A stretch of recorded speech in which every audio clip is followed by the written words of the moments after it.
Advancing human rights requires courage, persistence, collaboration, and practical problem solving. We can learn from and support each other, and we can be stronger together.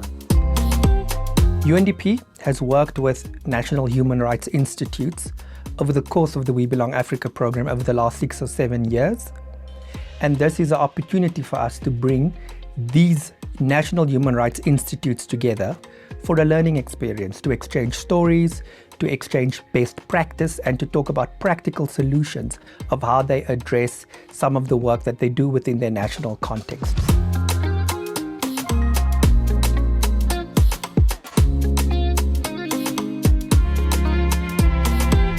I don't think the human rights are, a special interest agenda or a OSHR agenda. It's ours, all of us humans, but all of us UN as well. And we need to claim that, and we shouldn't be afraid to claim that strongly. Os grupos marginalizados são muitos, não é? Tem LGBTIs, tem pessoas com deficiência, muitas delas acabam não tendo aquela atenção que deveria. Então, o que eu penso é que aqui nós devemos olhar, não é? Como Instituição Nacional de Direitos Humanos, nós temos estado a advocar muito para a importância da pessoa humana. Direitos humanos não se fazem sem a dignidade.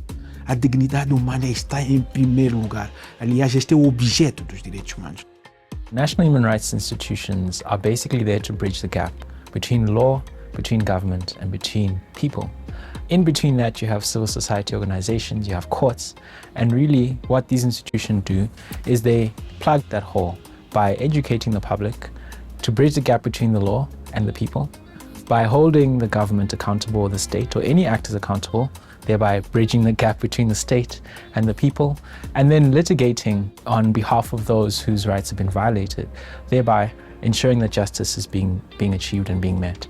Is really about strengthening specific institutional capacities in actioning their mandate to respond to human rights priorities, particularly of the marginalized groups that we are representing within the We Belong Africa program.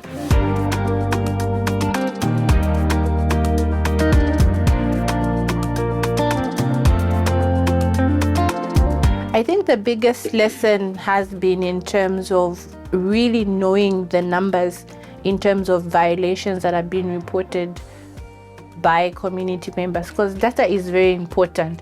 You need to show the numbers in terms of whether your interventions are working or not. L'indice inclusion dénommé Data Inclusion est une initiative qui a été portée par le CNDH avec l'appui technique du programme des Nations Unies pour le développement, et la Côte d'Ivoire a eu un score de 0,25%, 0,25 et sur une échelle de 0 à 1.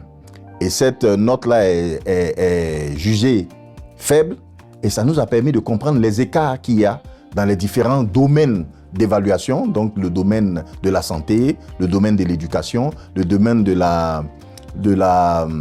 des violences, de la sécurité et le domaine aussi économique, de l'économie, du développement économique des populations LGBT. Donc ça nous a permis de comprendre les écarts qu'il y a et de savoir quel travail il y a à faire pour pouvoir combler ces écarts-là. So data then becomes very important because it shows what's working, what's not working, and where you need to improve.